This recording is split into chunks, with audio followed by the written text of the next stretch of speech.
बात अब अरविंद केजरीवाल की करेंगे, जो आज एक बार फिर प्रवर्तन निदेशालय ने अरविंद केजरीवाल को बुलाया है। ये समन दिल्ली जल बोर्ड में हुए कथित घोटालों को लेकर है। अभी ये साफ नहीं हो पाया कि केजरीवाल पेश होंगे या नहीं, क्योंकि दिल्ली शराब घोटाले मामले में 8 समन में केजरीवाल एक भी समन पर पेश नहीं हुए थे। जल बोर्ड घोटाले में केजरीवाल को ये पहला समन। पेशी पर सस्पेंस बना हुआ है। इसी को लेकर सुप्रीम कोर्ट में चैलेंज किया था ईडी के समन को अरविंद केजरीवाल ने, लेकिन सुप्रीम कोर्ट ने ईडी के हक में फैसला दिया था।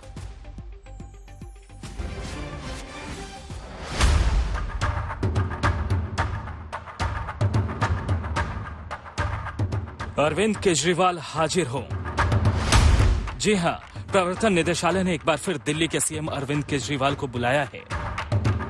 एक नहीं, दो नहीं, ईडी से 8 समन पर पेश न होने के खिलाफ शनिवार को दिल्ली की एक अदालत ने केजरीवाल को जमानत दी थी। लेकिन अगले ही दिन ईडी की तरफ से 2 समन की खबर आ गई। इनमें से एक समन दिल्ली शराब घोटाले से जुड़ा है। शराब घोटाला केस में यह केजरीवाल को ईडी की तरफ से 9वां समन है। इसके लिए 21 मार्च को उन्हें बुलाया गया है। ईडी की तरफ से भेजा गया दूसरा समन भी जल बोर्ड घोटाले में मनी लॉन्ड्रिंग से जुड़ा है, जिसके लिए 18 मार्च यानी आज पूछताछ के लिए बुलाया गया है। आम आदमी पार्टी की तरफ से इस समन को लेकर सियासत का आरोप लगाया गया है। एक और फर्जी केस में कल अरविंद केजरीवाल जी को नोटिस भेज दिया। उन्होंने दिल्ली जल बोर्ड से जुड़े हुए किसी इन्वेस्टिगेशन को ज्वाइन करने को कहा है। एक ऐसा केस जो आज तक हमें पता भी नहीं चला है कि इसमें जांच क्या हो रही है, इसमें तथाकथित घोटाला क्या हुआ है, इसमें ईडी ने केस क्या दर्ज किया है, इस पर कोई खबर नहीं है। आम आदमी पार्टी जल बोर्ड घोटाले को फर्जी बता रही है, लेकिन ईडी इस मामले में पहले भी कार्रवाई कर चुकी है। दिल्ली जल बोर्ड का मामला सीबीआई की एक एफआईआर पर शुरू हुआ था, जिसमें 38 करोड़ के ठेके में भ्रष्टाचार के आरोप लगे थे। आरोप के मुताबिक एनकेजी इंफ्रास्ट्रक्चर को फर्जी दस्तावेज के आधार पर ठेका दिया गया था। एनकेजी इंफ्रास्ट्रक्चर ने यह काम फिर अनिल अग्रवाल की कंपनी को दे दिया और इस पूरे मामले में दिल्ली जल बोर्ड के मुख्य अभियंता जगदीश अरोड़ा को रिश्वत दी गई। जगदीश अरोड़ा और अनिल अग्रवाल को गिरफ्तार किया गया था। इसी साल फरवरी में केजरीवाल की निजी सहायक और दिल्ली जल बोर्ड के पूर्व सदस्य शलभ कुमार के घर भी तलाशी ली गई थी। बीजेपी का कहना है कि केजरीवाल सही हैं तो पूछताछ से क्यों भाग रहे हैं। हम बार बार एक ही बात कहते रहे हैं कि अगर दिल्ली में घोटाला हुआ है और एक नहीं लगातार फहरिस्त लंबी है, आम आदमी पार्टी का पूरा चरित्र उन घोटालों में निर्वस्त्र हुआ है। सबने देखा है कि किस तरह से दिल्ली को लूटने की कोशिश की गई है। अगर आपने शराब नीति में घोटाला नहीं किया तो आप जांच से भाग क्यों रहे हैं? इस बात का जवाब अरविंद केजरीवाल दें। 2024 चुनाव की रणभेरी बच चुकी है। दिल्ली शराब घोटाले को लेकर के कविता ईडी की हिरासत में है। केजरीवाल पेशी को लेकर भले ही कोर्ट से जमानत लेकर घर लौटे थे, लेकिन अब उनके सामने ईडी की तरफ से एक नहीं 2 समन की चुनौती है। श्रेया चटर्जी, दिल्ली आज तक। तो शराब घोटाले के बाद जल बोर्ड का घोटाला अब अरविंद केजरीवाल के गले की फांस बन गया। अब तक जितने भी समन गए हैं वो दरअसल शराब घोटाले मामले में गए थे। ये पहला समन है जो जल बोर्ड घोटाले मामले में अरविंद केजरीवाल को भेजा गया है। मेरे सहयोगी पंकज जैन इस वक्त तमाम जानकारी के साथ जुड़ गए हैं। पंकज, क्या ये समन भी अरविंद केजरीवाल चैलेंज करने की तैयारी कर रहे हैं?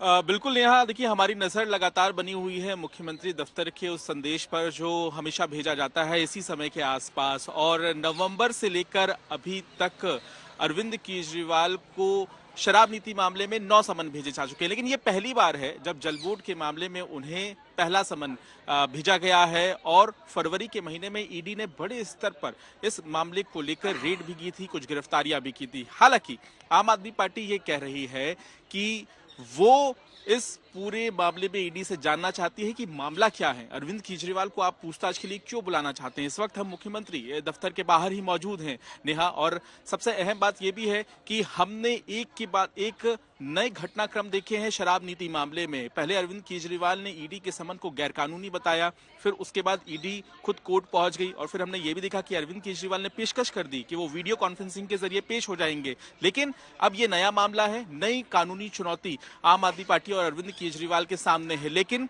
क्योंकि ईडी के समन को अरविंद केजरीवाल गैर कानूनी बता चुके हैं, तो क्या वही कदम अब इस समन को लेकर भी अरविंद केजरीवाल उठाएंगे, ये थोड़ी देर में स्पष्ट हो जाएगा। लेकिन ये भी आपको बता दें कि दिल्ली पुलिस भी यहाँ पर अलर्ट पर है। साथ ही साथ ये भी बता दें आपको कि आम आदमी पार्टी इसको चुनौती देने की तैयारी भी कर रही है राजनीतिक तौर पर, क्योंकि जिस तरह से प्रेस कॉन्फ्रेंस का सिलसिला आम आदमी पार्टी ने शुरू किया है, वो सीधे तौर पर एक बार फिर से ईडी और अन्य एजेंसियों के साथ साथ बीजेपी पर सवाल खड़े कर रही है। नेहा, ठीक है पंकज, बहुत बहुत शुक्रिया इस तमाम जानकारी के लिए आपका। तो केजरीवाल के ईडी समन पर एक बार फिर आम आदमी पार्टी हमलावर हो गई है। आम आदमी पार्टी समन पर सवाल उठा रही है तो बीजेपी केजरीवाल को घेर कर हमला बोल रही है। कोर्ट इस मामले को एग्जामिन कर रहा है तो क्यों उनको और समन पे समन भेजने की जरूरत है? वो खुद कोर्ट गए, हम कोर्ट नहीं गए। हम उनके समन के खिलाफ कोर्ट नहीं गए, ईडी खुद कोर्ट गई और अब वो खुद उस कानूनी प्रक्रिया के खत्म होने का इंतजार नहीं कर रहे। क्यों? क्योंकि मोदी जी अरविंद केजरीवाल को किसी भी हाल में गिरफ्तार करना चाहते हैं। मैंने कहा ना, आतिशी जी के बयान से, जबकि वो इतनी पढ़ी लिखी, इतनी इंटेलिजेंट मंत्री हैं, लेकिन उनकी क्या जो कानूनी उनका ज्ञान है वो जीरो है। उनके पार्टी के वकीलों ने उनको बताया नहीं है कि जो कोर्ट में प्रोसीडिंग चल रही है वो तो इसलिए चल रही है क्योंकि जब जब उन्होंने, केजरीवाल जी ने समन का निरादर करा है, तब तब एक नया ऑफेंस बनता है आईपीसी 174 में। इसका कोई लेना देना नहीं है कि समन लीगल है कि इलीगल। अगर कोई आदमी बेगुनाह होगा, वो एक सवाल उठते ही तुरंत आकर के उसका जवाब देगा, एजेंसी के सामने आएगा। लेकिन अरविंद केजरीवाल जी का ऐसा न करना ही खुद उनके पार्टी के लोगों को जब विमुख कर दिया है, तो दिल्ली की जनता उनके कितने खिलाफ है ये आपको दिख रहा है। वो कानून का पालन करें। हम अभी भी उनसे कहेंगे कि जल्दी अपनी 5 करोड़ की गाड़ियों पे बैठिए, जल्दी अपने राजमहल से निकलिए और जल्दी जाकर के ईडी को बताइए कि भैया मैंने बहुत लूटा है मोटा माल, अब जो सजा हो हमको दो, और नहीं बेगुनाह हो तो उसकी बेगुनाही का सबूत दे दो। ये चलता रहेगा। अभी हमें मालूम है इसकी रफ्तार और तेज होगी।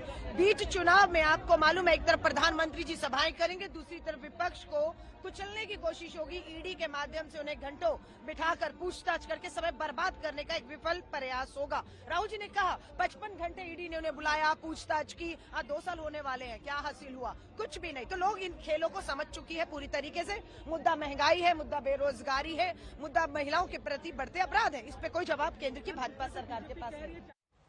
और इधर मनी लॉन्ड्रिंग के मामले में सत्येंद्र जैन की नियमित जमानत पर आज सुप्रीम कोर्ट में फैसला आ सकता है। जस्टिस बेला एन त्रिवेदी और जस्टिस पंकज मित्तल की पीठ फैसला सुना सकती है। सत्येंद्र जैन को मनी लॉन्ड्रिंग के मामले में मई 2022 में ईडी ने गिरफ्तार किया था। इससे पहले सुप्रीम कोर्ट ने 26 मई 2023 को सत्येंद्र जैन को इलाज के लिए अंतरिम जमानत पर 6 हफ्ते की मोहलत दी थी। सर, सोना मिलने की बात भी कही जा रही है, आपके सहयोगियों से।